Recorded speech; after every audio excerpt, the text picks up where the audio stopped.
قال عليه الصلاة والسلام Peygamberimiz sallallahu aleyhi ve sellem etti. Lil mu'mini alel mu'mini sittu khisal.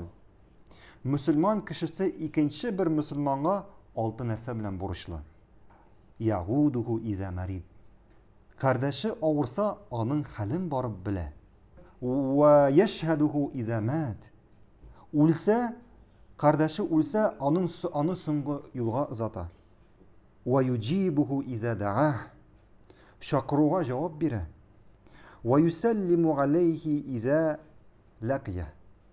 Işratsa ana selam bire. Ve yuşemmituhu iza atasa. Hem tüşkürse ana Allah sana rahimli bulsun diye. Ve yansuhu lehu iza gâbe ev şehide en-nushul ihlas.